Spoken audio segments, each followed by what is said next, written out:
বান্দা যখন ফিরে আসে ভাইয়া, কেউ যখন তওবা করে, ভুল বুঝতে পারে, আবার নতুন করে আল্লাহর কাছে ক্ষমা প্রার্থনা করে, কসম খোদা আল্লাহ তাআলা ভীষণ খুশি হয়।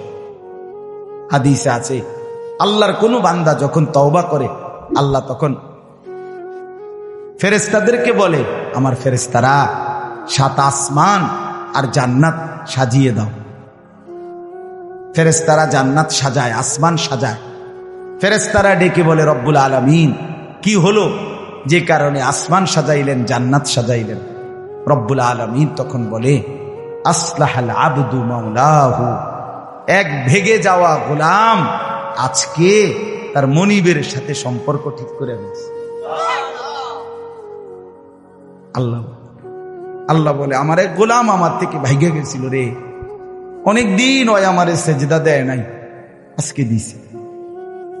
অনেকদিন সে আমারে ডাকে নাই, আমি খুব কষ্ট পাচ্ছিলাম। আমার বান্দা আমার হাতে গড়া, আমার দেওয়া নাক, চোখ, কান, আমার দেওয়া জবান, আমার দেওয়া জিহ্বা, আমার গড়া বান্দা আমারে ভুলে আমার থেকে ছুটে গেছে। আজ আমার সেই ভেগে যাওয়া বান্দা আমার কাছে ফিরে আসছে। আমি প্রত্যেক দিন বলি, ভাইয়া তুমি মরে গেলে হ্যাঁ পৃথিবীর কিচ্ছু আসবে, এই বন্ধুরা ধোকা ধোকা। একটা ফোলা ফাইন, তুমি মরলে খানা বন্ধ করতাম, কসম খোদা তুমি লিখ কেন?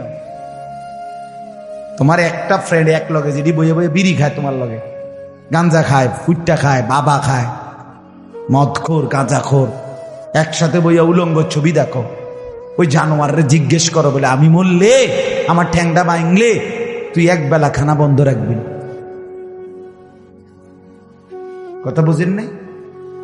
ধোকা ধোকা, এগুলো ধোকা। আর কেউ থামবে না। আরে আপন বাপ মরলে যেই সন্তানরা দিনের বেলা দাফন কাফন করছে, তারা কি সেই সন্তানরা, আপন সন্তানরা রাতের বেলা ভাত খায় না? কথা বলেন না কেন? পাশের ঘর থেকে খানা রান্দাইয়ে আরো বেশি খায়, আরো একটু গোস্ত লাও, যেই কান্দাটা তুমি কাঁদছো আজগা কি ভাইয়া? তাইলে আপন বাপ, তারপরেও তো সন্তান খানা খেয়েছে, তোমার লেগে কাঁদবে কি? এর জন্য পৃথিবী আমাদের কারো জন্য থামবে না ভাইয়া, থামবে না। সামনের গাড়ি অ্যাক্সিডেন্ট করে, পেছনের গাড়ি অপেক্ষা করে না, পাশ কাইটা কাইটা চলে যায়। জ্যাম বাজ্যা গেলে আরো চিৎকার শুরু করে, আরে লোক মরে গেছে, আরে মরলে মরুক বেটা, রাস্তা ক্লিয়ার করতে কও। ঠিক কিনা বলেন না কেন? তোর বেটা বেটা কেডা মরছে না মরছে বেটা, এর লেগে বুঝি মানুষের রাস্তা আটকায় রাখবি, মানে এই যুক্তি দেখা। তাহলে কেডা মরছে না মরছে মানে তোর মতো এক মানুষ মরছে। ঠিক কিনা বলেন না? তোর মতো এক সুস্থ সবল মানুষ মরছে বেটা, যে একটু আগে হাত নাড়তো, পা নাড়তো, সেই মানুষটা এখন রক্তে ভাসতেছে বেটা। পাত্তাও নাই, কিসের সময়? কার হাতে সময়? সবাই মেশিনের মতো, যন্ত্রের মতো দৌড়াইতেছে। রাস্তায় দেখেন না সিএনজি, অটো, কি করে সবাই, কারো হাতে সময় না। ঠিক কিনা বলেন? কে কাকে ঠেলিয়া যাবে, কারো হাতে সময়, কে কার জন্য থামবে। এই জন্য তুমি নষ্ট হয়ে গেলে বন্ধু, কেউ তোমারে ফিরাবার নাই। তোমার জন্য ভাববে কেউ, ডাকবে কেউ, কাঁদবে কেউ নাই। নবীজি সুপারিশ করবেন, এই কথার অর্থ কি? এই কথার অর্থ এই যে উম্মত, তুমি বিড়ি, সিগারেট, মদ, জুয়া, চুরি, ডাকাতি, জিনা, ব্যভিচার, নাচ, গান, সুদ, ঘুষ, তোমার যে দুর্শল্যে কুলায় মৃত্যু পর্যন্ত, শেষ মুহূর্ত পর্যন্ত তুমি করতে থাকো, আমি সুপারিশ করে করে তোমার বেহেশতে দিন। এই তো অর্থ না? তো কি তা আপনি বলেন আমারে, কি আসলে কি? আরে মুসলমান খুব বেশি খামখেয়ালি, কানের মধ্যে 2টা বল্টু লাগাইলে তার আল্লাহ শুনে না, কথা কয় না। হ্যাঁ, আল্লাহ জিজ্ঞেস করছে, তুমি এই ভাবছো না তুমি যে কানের মধ্যে গান শুনবার টাইমে ইয়ারফোনের বল্টু লাগাইয়া রাখো, তুমি মনে করছো না ফরমান, মাইনসে না শুনে না? তো মাইনসে যখন শুনে না, আমিও শুনি না নাকি? জবাব দেন। ওই যুবক বলো না মিয়া, মাটির নিচে কিংবা অন্ধকারে অথবা একাকী কোনো গোপন জায়গায় তুমি যেই অসভ্যতা করছো, যেই ভিন নারীর সাথে কথা বলছো, বন্ধুদের অসভ্য আড্ডা দিচ্ছ, তুমি মনে করছো গ্রামের কেউ দেখে না, গ্রামের কেউ জানে না। আল্লাহ বলে, তাহলে তুমি কি এই ভেবেছ যে আমি আল্লাহও জানি না? সিদ্ধান্ত নিও। শেষ পর্যন্ত যে কয়জন যুবক টিকে রইলা, বসে রইলা, ভাইয়া তোমাদের কাছে অনুরোধ, আজকের থেকেই বদলাও ভাইয়া। আগামী দিনে মুসলমানের জন্য, ইসলামের জন্য খুব বেশি যুবকের দরকার। তোমরা না আগাইলে, তোমরা না ফিকির করলে আগামী দিনে ইসলামের জন্য লড়বে কে? বা সারা পৃথিবী ইসরায়েলের ইয়াহুদীদের জুলুম অত্যাচার এখনো তো শেষ হয়নি। সেই গত বছর অক্টোবর মাসে ফিলিস্তিনের মুসলমানদের উপরে বোম্পিং অত্যাচার শুরু হয়েছে। অক্টোবর, নভেম্বর, ডিসেম্বর, জানুয়ারি, ফেব্রুয়ারি, মার্চ, এপ্রিল, আজকে 7 মাস চলতেছে, এখনো বন্ধ হয়। আজকে 7 মাস যে মানুষগুলো, যাদের কোনো ঠিকানা নাই, নারী, পুরুষ, বাচ্চা, কোলের বাচ্চা, বলেন ভাইয়া 7 মাস তারা কি পরিমাণ মানবেতর জীবন যাপন করতেছে। এই রমজানেও ফিলিস্তিনের মাসুম বাচ্চা খাবারের অভাবে, ইফতারের অভাবে ঘাস চাবাইছে। এটাও তো ছবি আসছে, ঘাস চাবাইছে।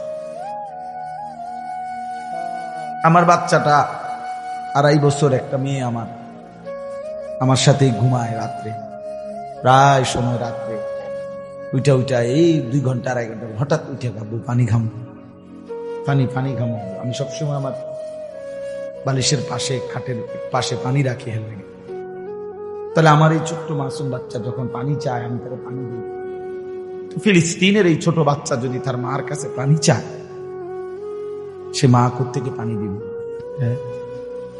আমার ছেলেটা 6 বছর 7 বছরের, ওরা দুইজনেই, ছোট মেয়েটা আর এই ছেলেটা সারাক্ষণ বাসায় এই একবার এটা খাই, ওইটা খাম, ওইটা খাম। আমার এই কত সময় ফোন দিয়ে, আবু এটা আইন, ওইটা আইন। ওই দিন রাতের বাজে 1টা-1:30, আবু মালটা আইন।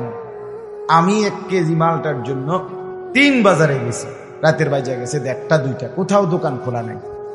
আমি দেখলাম বাসায় আমার ছেলেটাও মেয়েটাও, এই ছোট, কসম আল্লাহ, আমি গেট খুলছি, দরজা আমার জন্য দৌড়ে দাঁড়ায় আছে, ওই মালটা আনছি না। আমি জড়ায় ধরে বললাম যে আব্বা কোথাও পাই নাই, একটা দোকানও খোলা নাই। মানে আমি তো জানি সকালে আনতে পারবো, ঠিক না, শুধু রাতে আনতে পারি নাই, এটাই আমার কাছে এতটা কষ্ট লাগছে। তো যেই বাবা, যেই মা ওই মাসুম বাচ্চাদেরকে আজকে 7 মাস খাবার দিতে পারে না, ওই বাচ্চাটা কি, ওই বাবার কলিজার কি হালাত? এমন পরিণতি যদি আমাদের হয়, এমন পরিণতি যদি তোমার ছেলের বেলায় হয়, বলো যুবক। এজন্য আল্লাহকে নারাজ না করো, তুমি নামাজ পড়ো, ইনশাআল্লাহ ভালো হবে। তুমি মোবাইল প্রয়োজনে ব্যবহার করো, যার যেটুকু প্রয়োজন এটুকুই বলো। শুধু শুধু নারীর ছবি, নাচ, গান, অস্থির দৃশ্য কোনো দরকার নাই। আর হিম্মত করে নামাজ, মরি বাসি, এত বেজ্জতি কথা শোনার চাইতে, এত কষ্টের চাইতে, পরকালের অশান্তির চাইতে নামাজ পড়বো আমরা। দেখবেন ছেলেরা, তোমরাও হিম্মত করে শুরু করলে 5 ওয়াক্ত নামাজ ওষুধের মতোই মনে করো না, বিষ ওষুধ, তিতা ওষুধের মতো। দেখবে 1টা মাস যদি কেউ জন্মা যে মরি বাসি নামাজ পড়মুই, কসম একসময় এটা মজাদার হয়ে যায়। সেজদা দিলে খুব মজা হয়। সেজদা দিলে বান্দা আল্লাহ পিঠে মাথায় আদর করে হাত বুলায় দেয়, খুব আদর করে, আল্লাহ পাক খুশি হয়, বান্দাকে কোলে তুলে নেয়, আদর করে। এই জন্য আমরা দয়া করে ইনশাআল্লাহ নামাজ পড়ি।